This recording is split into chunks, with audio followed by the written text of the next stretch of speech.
Good morning from Nepal. Actually এখন আছি হচ্ছে নেপালে। রেঞ্জ দেখতে পাচ্ছ, এই সাইডটাতে পুরো মাউন্ট এভারেস্ট দেখা যাচ্ছে। হয়তো ক্যামেরায় বোঝা যাচ্ছে না, আমি ছবিতে দেখিয়ে দেবো।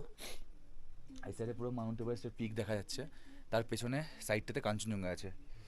পুরো রেঞ্জ দেখা যাচ্ছে এই সাইডের পুরো রেঞ্জ।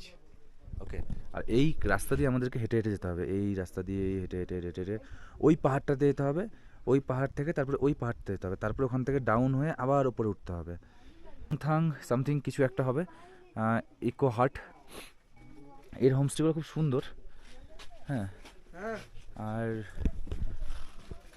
অবস্থা খুবই খুবই খারাপ। হ্যাঁ, দেখতে পাচ্ছ চেহারা থেকে এতটা ঠান্ডা পরিমাণে পড়ে। কী হয়েছে শেষে পারলে জি? কী অবস্থা।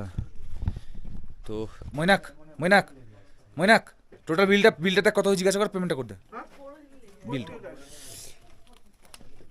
অ্যাকচুয়ালি আমাদের যে গাইড ছিল একদম কোঅপারেট ছিল না, কোঅপারেশন করছিল না আমাদের সাথে। কিছু বলার নেই না। তিতিন, খুব এক্সপিরিয়েন্স কেমন? গাইডের নিয়ে এক্সপিরিয়েন্স একদম বাজে। তো এই হচ্ছে ব্যাপার, সবারই একই কথা। একটা এখানে এদের রুমটা দেখাচ্ছি, কত সুন্দর। ডিরেক্ট দরজা, ছোটো ছোটো।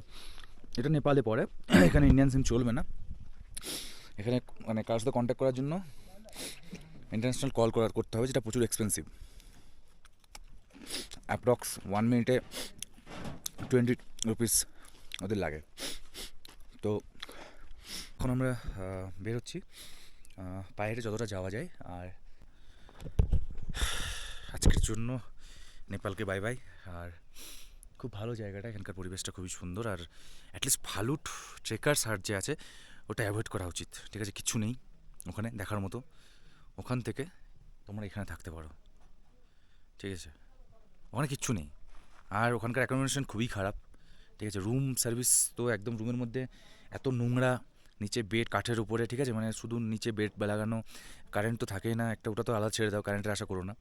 কিন্তু তোমাদের রুমটার অবস্থা না, ঘুমাতে ইচ্ছে করবে না, ঠিক আছে? এরকম অবস্থা হয়ে থাকে। তো ওখান থেকে এটা খুব ভালো, হ্যাঁ, বেড ফেড সবই আছে, খুব সুন্দর।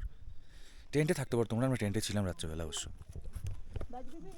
আমরা শুরু করলাম জাস্ট এখন 8:10 বাজে। নেপাল থেকে বেরোলাম ইয়াংথাই থেকে। রাস্তা খুবই টাফ, দেখে বুঝতে পারছো কতটা মানে হাই অ্যালটিটিউডে রয়েছি আমরা, ঠিক আছে? এখান থেকে পুরো মাউন্ট এভারেস্ট মাকালু, কাঞ্চনজঙ্ঘা সব একসাথে পরপর রেঞ্জগুলো দেখা যাচ্ছে।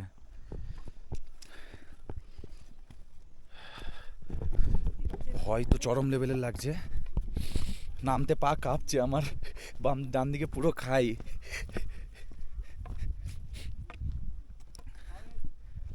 চলো, অসুবিধা নেই। ফাইনালি দুটো লোককে দেখতে পেয়েছি, ওই কালকের লোকটা, ওরা আমাদের সময় বেরোচ্ছে। ওয়াও, চলো ওদের সাথে আজকে আমরা টাইম কাটাবো। চল, হ্যাঁ, ওই গাইডের সাথে করবো না।